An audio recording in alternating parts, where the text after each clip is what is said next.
Hi everyone, I am here today with a book review for you. Today I am reviewing The Darkness, which is the first book in the Hidden Iceland series by, now let me try and get this right, Ragnar Jo. And this is an Icelandic author, this is a translated work, and it was translated by Quentin Bates. I received a free copy of this book from the publishers via NetGalley. So this novel follows a detective called Hulda, and she is in her mid-60s and she's about to go into early retirement. And before she actually does so, well, no, she's about to go into early retirement, but then her boss tries to push it forward and tells her that she can just leave now if she wants to. And she's like, but I don't want to leave now. And so he's like, well, why don't you look into some cold cases then, see what you can dig up, you know, thinking that will pacify her. So she looks into a specific case that one of her colleagues looked into. He decided that it was suicide. And she's just got this nagging feeling that that's definitely not the case. And so she starts to investigate. She spends most of the novel then investigating this case, though you do occasionally get links to the case that she was investigating at the very beginning of the novel before she's told to just retire now, basically. So I just think that that's important to mention because there is a slight link between the two cases. The first case does occasionally drop in because some terrible things happen in this book. So most of the chapters are from Hulda's perspective.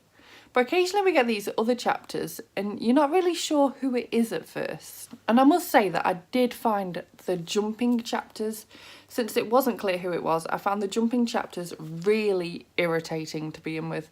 It really stopped me getting into the book. It interrupted the flow.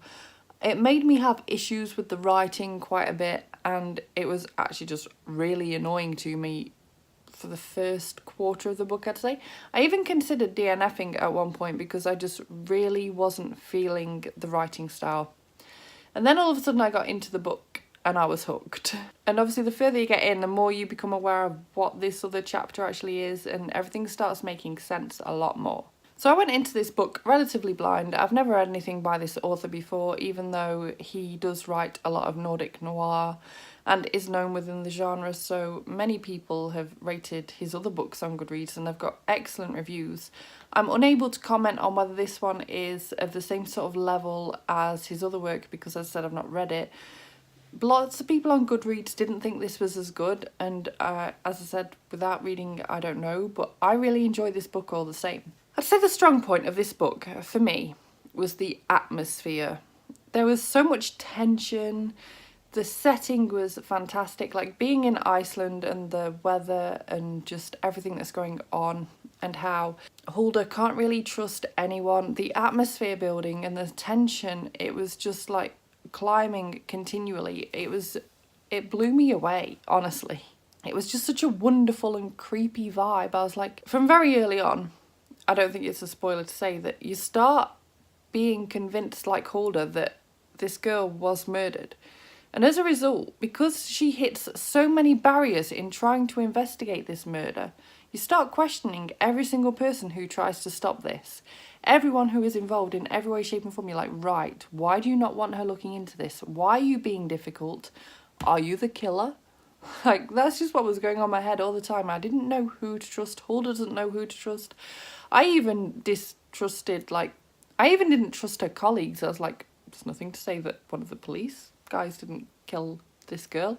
Or maybe even her new partner, as Hulda is dating a 70-odd-year-old retired doctor. I was like, there's nothing to say he didn't do it either. I'm like, I was suspicious of everyone. While mentioning Hulda's boyfriend, I feel like this is a good time to comment on the fact of how much I disliked Hulda and the problematic elements of this book for me. So I feel like the author tries to touch on the subject of kind of ageism within the working environment and obviously the whole gender pay gap and all that kind of thing. I feel like the author tries to touch on that, and I don't know whether it's deliberate that he does a bad job of touching on it or whether there's just some translation issues or what it was.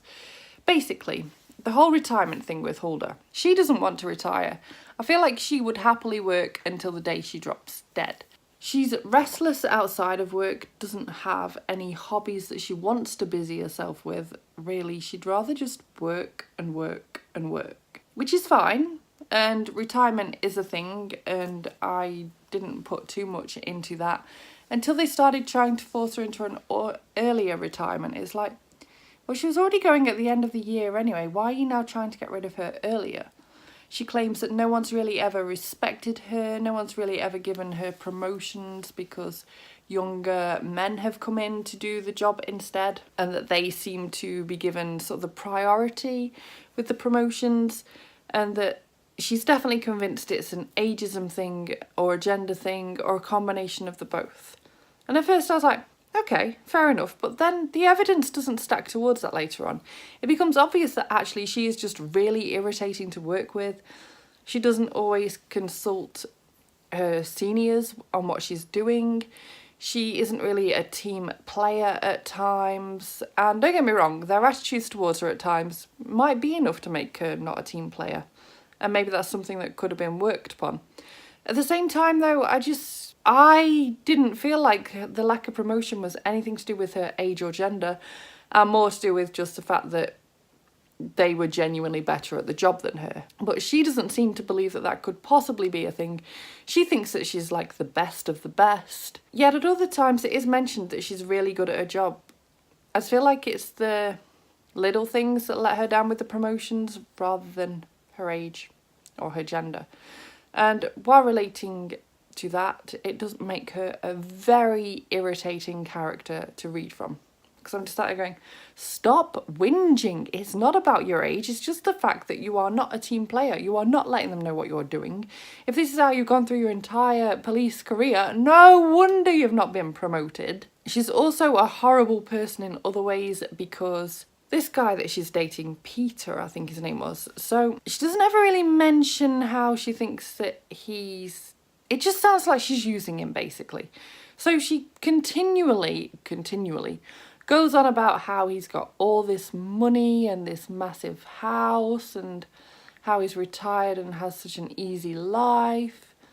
And her husband died at about the age of 50 or something. So she's not got the most money in the world. She's kind of just getting by. Her retirement would be comfortable, but it wouldn't be lavish. And it seems almost like she's got her claws into this guy so she can move in with him and live this wonderful kind of showy life once she is forced into retirement. Because she goes on about how he's got like all these furnishings and how big his house is and how much money he's got and how he takes her out on all these expensive dinners or he'll cook for her. It's never, oh, and I really enjoy his company. In fact, if anything, it's the opposite of, I try not to hang out with this guy too much because I like my own company. It's like, so you're using him then?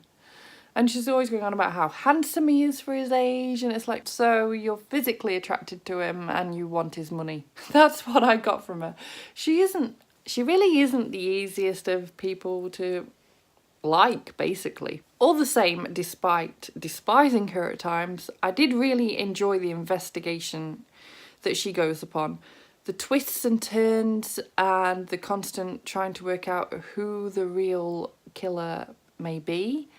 And I will just say right now as well, the ending shocked me. I thought from a certain point that I knew what was going to happen, who the killer may well be, and how it was all going to pan out. I did not expect the ending at all.